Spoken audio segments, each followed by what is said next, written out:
defendant tells the first officers that Michael suddenly collapsed. Paramedics discover, after cutting away his shirt, that Michael has a stab wound. She tells him she was scared, she grabbed a knife to scare him, and that when he lunged at her, the knife just went in his chest. Accused of murdering her husband, investigators say 46-year-old Christine Ricci stabbed her 51-year-old husband, Michael. Your Honor, Ms. Ricci is having a medical emergency.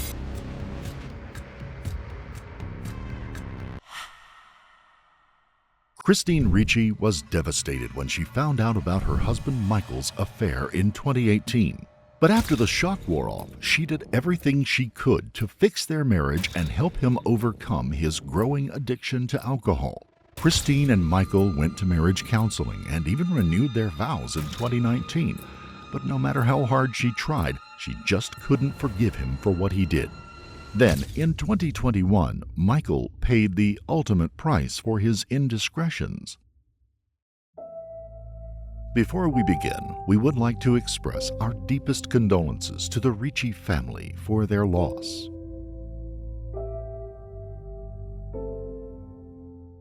Michael Ricci grew up in Hyde Park, just a few miles south of downtown Boston, Massachusetts.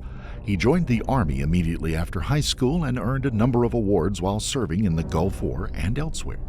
After completing his military service, he spent more than 2 decades as a Boston firefighter. It's unclear when Michael and Christine met, but they eventually got married and settled in Marshfield, Massachusetts, and had a son, Michael Jr., and a daughter, Sophia. Christine also had a son named Angel from a previous relationship, but he was just as close to Michael as he was to his mother. In many respects, the Riccis were like a lot of families. As far as anyone knew, Michael and Christine were happily married. Christine was a stay-at-home mom, and she also taught Zumba classes online to make some extra money. Michael and Christine spent a lot of time with their kids doing everything from fishing and cooking out to watching movies and playing board games. But by 2018, their relationship had taken a turn for the worse. According to some sources, Michael and Christine both dealt with mental issues. Christine claimed that Michael had manic disorder, and she allegedly suffered from depression and low self-esteem. And she had very low self-esteem, so any provocation would bring up the whole affair, the whole stack that she was carrying around with her of reasons why she was angry at him, because it was really how it made her feel inside. In addition, Michael had developed a serious drinking problem that was a constant source of conflict between them. The children got used to their bickering, but at that point it wasn't anything they couldn't deal with because they knew Christine just wanted to help Michael get better. Then, in mid-2018, he, Christine, and their children met a local nurse named Janine Bouchard at a relative's house. Michael and Janine struck up a friendship, and unbeknownst to Christine, they occasionally met at a local bar and grill with other friends. Michael told Janine that his marriage was on the rocks and that he was considering moving out of the family home. Shortly thereafter, their friendship turned romantic. They saw one another as often as they could, but to Janine's surprise, Michael abruptly ended the relationship by text 6 weeks later. He told Janine that she never meant anything to him and that the affair was a big mistake. Christine was heartbroken when Michael finally came clean about his infidelity. She wasn't sure if she would ever be able to forgive him, and for a while it looked like he would have to move out of the house after all. However, they decided to stay together to see if they could work it out and put the past behind them. Christine struggled to come to terms with the betrayal, and at one point she showed up at Janine's home unannounced. Janine was worried that the situation might get out of hand, but Christine was so friendly and polite that she actually invited her in. Christine asked Janine tons of questions about what she and Michael did together, if they loved one another, and if he brought her a Christmas present. Janine answered as honestly as she could, but Christine became increasingly upset as the awkward meeting progressed. Janine repeatedly apologized for the affair, but she also said that Michael told her they were separated and that under the circumstances, she didn't think she had done anything wrong. After about an hour, Christine forgave Janine and gave her a big hug before saying goodbye and driving away. Janine assumed she would never hear from either of the Riccis again. But shortly thereafter, Christine sent her a text to ask if she would be willing to meet her and Michael because it would help them clear the air and start putting their broken marriage back together. Janine wished them well, but declined to meet on the grounds that her therapist said it was not a good idea. Afterward, Michael cut off all ties with Janine, and he and Christine started seeing a marriage counselor. He also stopped drinking and regularly attended Alcoholics Anonymous meetings. Things at home were still tense, but according to their teenage daughter, Sophia, Christine was doing everything she could to help her husband and save her marriage. And in the beginning, it seemed to be working. In 2019, Michael and Christine even had a ceremony to reaffirm their wedding vows. That said, Christine just could not forgive Michael for committing the ultimate betrayal, no matter how hard she tried. In fact, she became so obsessed with the affair that she constantly brought it up. Nearly every day, otherwise minor and unrelated disagreements turned into full-blown confrontations about Michael's cheating. The atmosphere in the home was tense and uncomfortable for the children, and they all walked on eggshells whenever Michael and Christine were together. Things eventually got so bad that Michael thought the marriage was over, and it was only a matter of time before he and Christine got divorced. But he stayed in the home, and Christine's verbal abuse eventually turned physical. Police were called to the home on many occasions, and each time the report stated that Christine was the aggressor. Once, Michael even told officers that she lunged at him with a knife. By 2019, Christine's behavior had become so violent and erratic that she was admitted to a local hospital for a mental health evaluation. It's normal, Vinny. Her world was turned upside down. The one person, the most intimate relationship she had, their trust was broken. So when this happens, when someone experiences betrayal trauma, there is a certain level of trauma reactions that occur. So expressing anger, signs of depression, right? There's obsession over what happened, asking questions. What did I do? What is she better, right? So all of these types of mental gymnastics occur for the person who's been betrayed. And it's not necessarily something that they can just get over, but they have to be able to work through it. And depending on her coping mechanisms that she had as an individual person before this trauma, all of that stuff is going to come to a head. So if she had previous depression or anxiety and now this trauma happening to her and questioning herself, we would see this as very normal as far as someone experiencing depression, anxiety, and kind of going through emotional instability after finding out betrayal has happened in their relationship. So in and of itself, there's nothing abnormal about some of the things that he described. Meanwhile, Michael's friends, co-workers, and family members noticed that he was far more withdrawn and forlorn than he had ever been before. And even more tellingly, he often showed up for work with unexplained injuries like cuts, bruises, and fat lips. Once, concerned co-workers even thought his nose was broken. But despite the warning signs, the Ricci's neighbors had no idea that serious trouble was brewing and that their home was about to become a crime scene. On the afternoon of Thursday, January 28, 2021, 51-year-old Michael Ricci was shoveling snow from the driveway of the family home on Moraine Street in Marshfield, Massachusetts. According to 46-year-old Christine, he had been suffering from a manic episode for more than 3 days. When Michael came inside around 4:30 in the afternoon, Christine claimed that he was agitated, and they immediately began arguing. Their 16-year-old daughter, Sophia, was the only one of the children home at the time, and she heard the argument from the very beginning. And, as was often the case, it escalated quickly into a loud screaming match. Even so, she was so used to her parents' behaviors that she didn't initially think anything was out of the ordinary. We'll never know exactly what happened next, but according to Christine, Michael lost his temper and violently threw her to the kitchen floor. She didn't know if the attack was over or if it was just beginning, but she quickly pushed herself up and grabbed a 5-inch knife from a kitchen drawer. Moments later, Sophia heard a sickening thump. Then her mother yelled for her to come into the kitchen. When she got there, her father, Michael, was laying on the kitchen floor, and her mother, Christine, was kneeling over him with a horrified look on her face. However, Sophia didn't know what had happened because she didn't see the knife, and she didn't know he had been stabbed. Sophia called 911 at 4:46 p.m. and told the operator that there was a medical emergency in their home.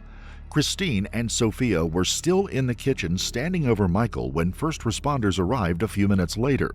Christine was distraught and hyperventilating so badly she could barely speak. She told the EMTs that he had collapsed onto the kitchen floor out of the blue, and at that point they were unaware of their troubled past, the argument, or the stabbing.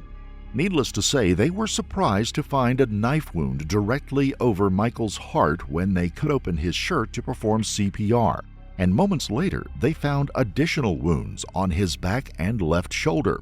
Since Michael had obviously been stabbed, they followed protocol and notified the Marshfield police. When officers arrived, Christine admitted to having an argument and an altercation with her husband. Michael was still breathing when the ambulance pulled away from the home, but he was pronounced dead shortly after arriving at the South Shore Hospital in nearby Weymouth, Massachusetts. Shortly thereafter, Michael was laid to rest in a heart-rending ceremony with full honors from the Boston Fire Department. With at least domestic violence and possibly even a murder on their hands, the Marshfield police passed the case off to the Massachusetts State Patrol. And in short order, the Plymouth County District Attorney's Office opened an investigation. Christine was taken into custody and questioned on multiple occasions. She always maintained that she and Michael argued and that he had grabbed her and thrown her to the kitchen floor. She also said that she got the knife from the kitchen drawer and that it went into his chest when he lunged at her. Investigators couldn't prove or disprove her version of events, but they found it suspicious that Michael had multiple wounds, one of which was on his back. This seemed to indicate that he had turned away after the first wound was inflicted and that Christine had continued stabbing him while he lay face down on the kitchen floor. A grand jury indicted Christine shortly after the investigation was concluded, and later the Plymouth County District Attorney's Office charged her with murder. She was also charged with assault and battery with a dangerous weapon before being arraigned at the Brockton Superior Court in May of 2021. She fainted in the courtroom when the charges were read aloud. Your Honor, Miss Ricci having a medical emergency. Come on. All rise. Fortunately, Christine also wept when she pleaded not guilty, and the judge ordered that she be held without bail. This meant she would remain in custody until the conclusion of the trial. However, it was delayed a number of times and didn't finally get underway until late July of 2024, about 3 years after the alleged murder of her husband Michael. In the early going, Christine's defense attorney Joshua Wood filed a motion to exclude evidence that he claimed was obtained during an illegal, warrantless search. The items in question included Christine's phone records as well as medical records from 2019 when she was admitted to a local hospital for a mental health evaluation. Needless to say, this was a big point of contention between the prosecution and the defense. The state intended to use the information to establish a pattern of abuse and to paint a clear picture of Christine's state of mind before and at the time of her husband's death. On the other hand, Mr. Wood argued that none of it was relevant and that all that mattered was what happened in the Ricci's kitchen between 4:30 and 4:45 p.m. on the afternoon of January 28, 2021. Superior Court Judge Diane Fenier ultimately ruled that most of the evidence was admissible. But at the beginning of the trial, she informed the jury that phone and medical records and even testimony given under oath were not enough to prove that Christine was inherently a bad person or that she had a propensity towards violent criminal behavior. You are about to hear some evidence which concerns an encounter alleged to have occurred between the defendant and this witness. During her opening statement, Assistant District Attorney Shannon Buckingham claimed that Christine never got over Michael's affair and that she constantly threw it in his face. The children will testify and tell you that arguments were frequent in the household and that arguments were always about the same thing, the affair. On this particular day, Sophia will tell you that she could hear her parents arguing when she was up in her room after school, but that was pretty much normal for her at that point. On this particular day, it was particularly loud, and she did everything she could to try to tune them out. Until later in that afternoon, when her mother, the defendant, yelled her name, yelled for her to come down. The defendant tells the first officers that Michael suddenly collapsed. So the officers that arrived begin to tend to him by giving him CPR, and almost a few minutes later, paramedics arrive. And it's at that point where the paramedics discover, after cutting away his shirt, that Michael has a stab wound, a deep, penetrating stab wound in his chest. When they remove the clothing, you'll hear, they find another injury, another wound to the rear of his arm near his shoulder. The paramedics immediately advise the police, who are inside with the defendant, and it's at that point, and only that point, you'll hear that the defendant tells the officers that she had been in an argument with her husband, with Michael. She tells him she was scared, she grabbed a knife to scare him, and that when he lunged at her, the knife just went in his chest. Miss Buckingham claimed that Christine was like a pot of water warming up over an open flame, and that she eventually boiled over in a dramatic and deadly fashion. After her opening statement, Mr. Wood told jurors that they needed to focus their attention on the day of Michael's death. He also said that they had to rely on physical evidence and Christine's version of events because no one else witnessed the argument or the subsequent altercation.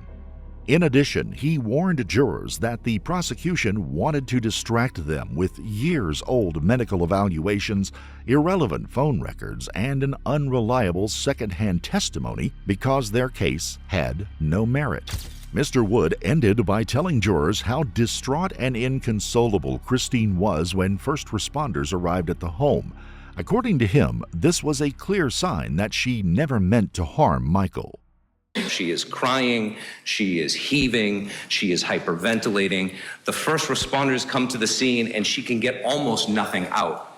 She says he collapsed, that comes out. The Commonwealth wants it to be the case that that means that she told some sort of misleading statement.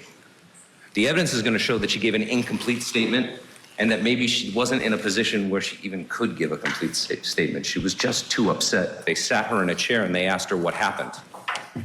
While the body is still out at the ambulance, while they're so-called discovering the stab wound that you just heard a moment ago. And the evidence is going to say that when she's confronted at that moment about what happened, she gives a little bit more detail, but she's still extremely upset. She's so upset, in fact, that she actually takes some medication to try to calm her down. But as she begins to say the details of the case, she mentions the knife, and she mentions the argument and the fact that it escalated. And that's going to be supported by the testimony of Sophia Ricci, who heard that escalation of the argument into a screaming match. And it's true, she does say, I held the knife out, and then at another point she does say, he lunged at me. And at another point mentions being attacked. And I'm going to suggest to you that the evidence will be that even when Christine said those words, that wasn't everything that happened. And at that point, the evidence will show she may not have had a complete memory of what had just fully occurred. The trial was full of dramatic and heartbreaking moments, but a tense hush fell over the courtroom when Michael's mistress, Janine, was called to the stand. Did a friendship start between you and Michael Ricci? Yes. And how did that happen? Just hanging out there. He would be there sometimes with a friend, Mark, or guys he worked with. And was Mark, is that Mark McDonald? Yes. And was he a friend of yours as well, or did he become one? He became, he was good friends with my dad. And when my dad passed and when he was sick, I got to know Mark more. And he stayed very good friends with my stepmother. Fair to say that you knew Mark McDonald before you knew Michael Ricci? Yes. Okay.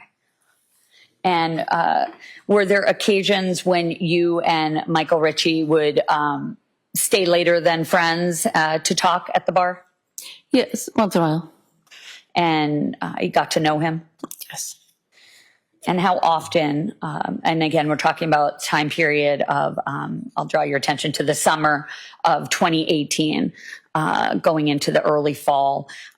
Were you still only going to the BBC one time a week? Oh, yeah, no more than that. And would you say each time you would go there, you would see Michael on Thursdays? Not every time. And at some point, did you and Michael share with one another the state of your kind of personal affairs? Yes. And did that include the state of his marriage at the time? Yes. Did he wear a wedding band? No. What would Michael Ricci typically drink when you were with him? Bud Light. Did he ever drink anything hard alcohol? Not that I saw. Any shots? No.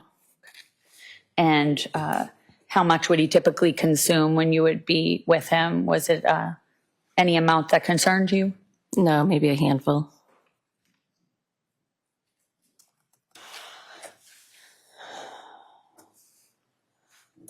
And at some point after learning about the state of his marriage, did your friendship turn into something more? Yes. And when was that? The end of August, very beginning of September.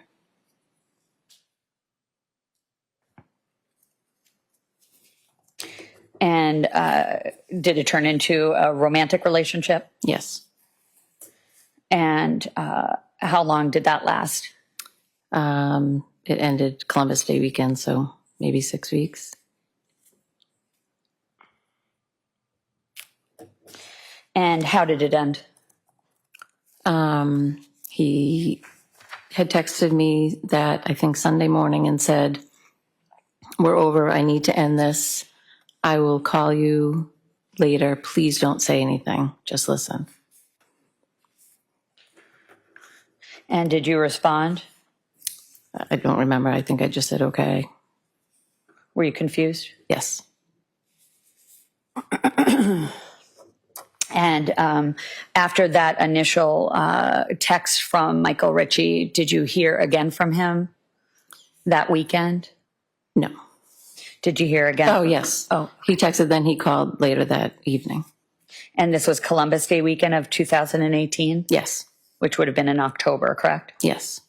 And what, if anything, did he say when he called you? Basically, we're over. You never meant anything to me. It was very scripted, just a few. Objection, Your Honor. Sustained. Move to strike. It's stricken. You said it was over. You never meant anything to me. Yes. As Christine looked on stoically just a stone's throw away, she calmly answered questions from the prosecution and defense attorneys about her brief relationship with Michael. It's unclear how Janine's testimony impacted the jury, but the Ricci's children's testimony was even more poignant and, in many respects, more damning. 20-year-old Sophia testified that her father was an alcoholic and that his addiction was a constant source of strife between her parents. But even so, she said they almost never argued before the affair in 2018.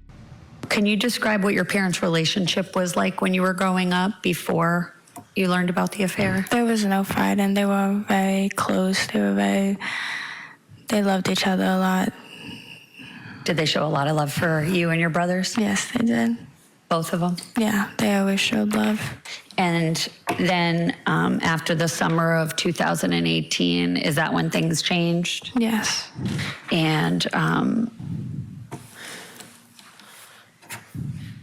how did you learn about the affair? They sat us down and told us. Were your parents arguing more often then? Yes. And how often were they arguing in 2019? I do not recall how often it was. Was it fairly often?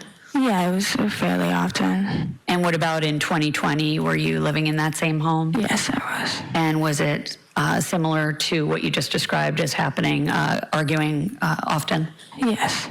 And the early 2021 leading up to the day we're talking about, was it the same then as well? Yes. Do you remember typically what your parents would argue about? About the drinking. And what else? The affair.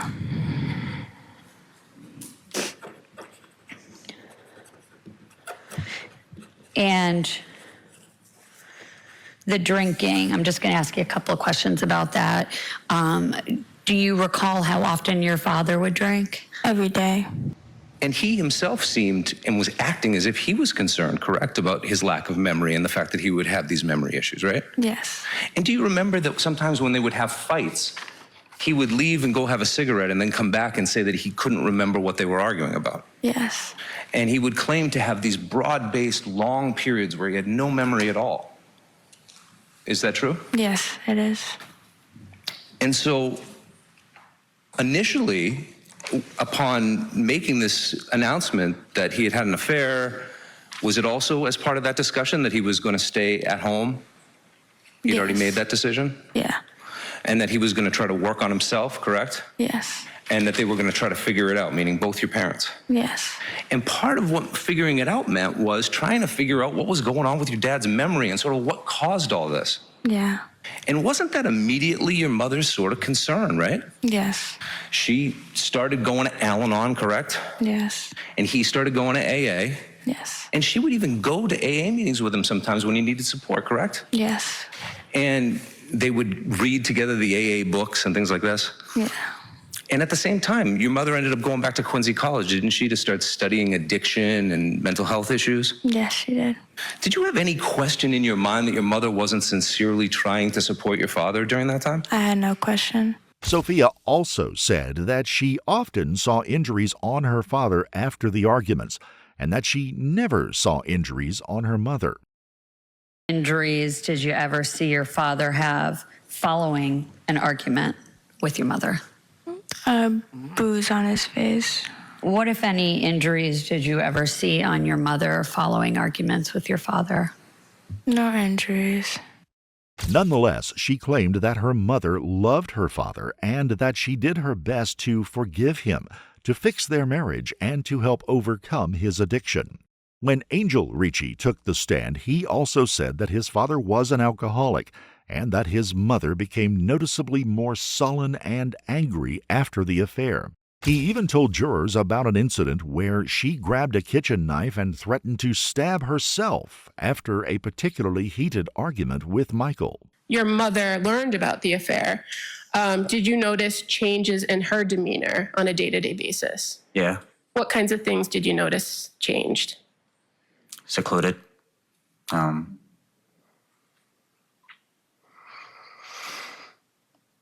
Like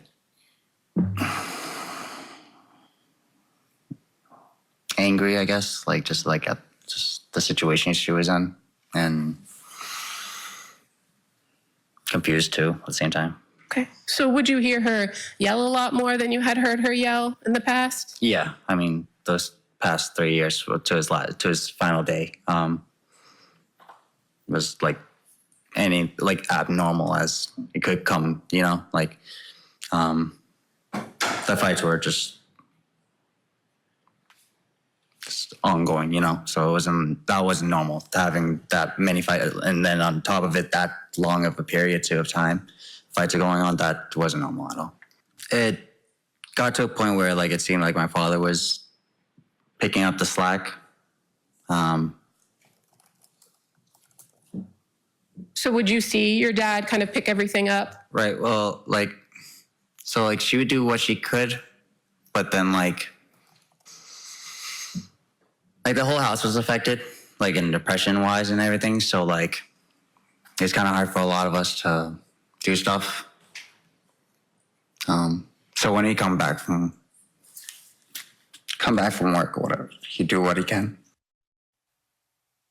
In addition, a number of Michael's fellow firefighters testified about his demeanor and injuries in the months leading up to his death. He was actually coming in on time, doing fine, until maybe about 6 months before he stopped working with us. He was coming in a little bit late, on not as reliable about coming in. Even on the days that he was scheduled to come in, there was a conflict of interest or scheduling. Okay. And when you noticed this change in his behavior, did you notice any physical changes as well? Yeah. It did. What did you observe of Michael specifically physically? Okay, physically, he looked like he didn't look good. In other words, he didn't look like the Mike I knew when everybody knew, to the point where we'd ask, is everything okay? Or pull him aside, is everything all right? Because he had scratches a lot on his face, a lot. He had a fat lip, he had a bleeding nose. One time we thought his nose was broken. We asked him if everything was all right, something you want to talk about. Christine did not testify during the trial, and interestingly, the defense did not call a single witness, even though a half a dozen names were included on the pretrial witness list. In his closing statement, Mr. Wood reiterated that Christine never intended to kill Michael, and that the state didn't even come close to proving that he was murdered.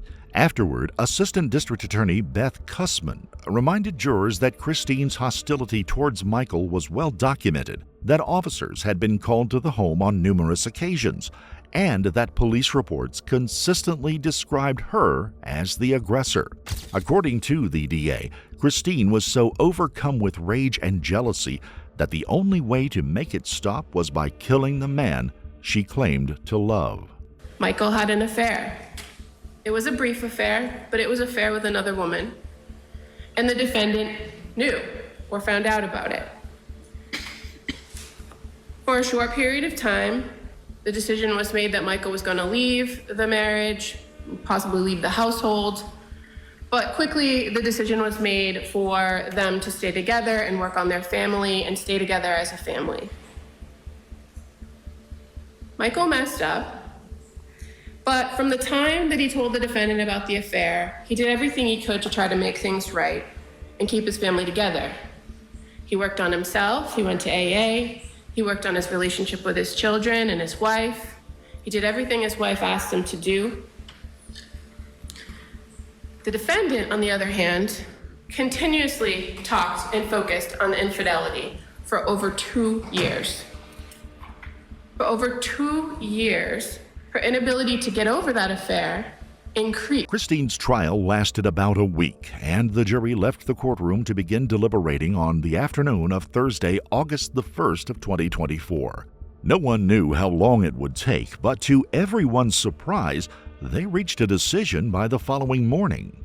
On Friday, August the 2nd, jurors returned to the courtroom as Christine, the Ricci children, and Michael's emotional friends, co-workers, and relatives looked on in anticipation. It came as a huge relief that they found 49-year-old Christine Ricci guilty of first-degree murder and assault with a dangerous weapon. That said, the judge adjourned the court while she considered Christine's fate.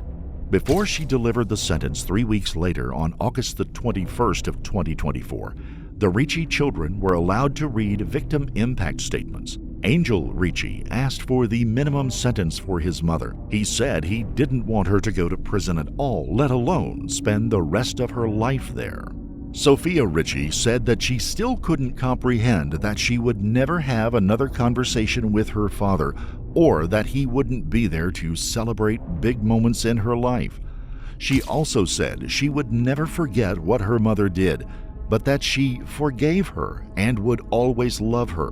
Before delivering the sentence, Judge Frenier described Michael Ricci as a humble, compassionate, and courageous man, and a loving father who selflessly served in the United States Army and as a Boston firefighter for more than 2 decades. By this point, it was obvious that she wasn't going to let Christine off with a slap on the wrist.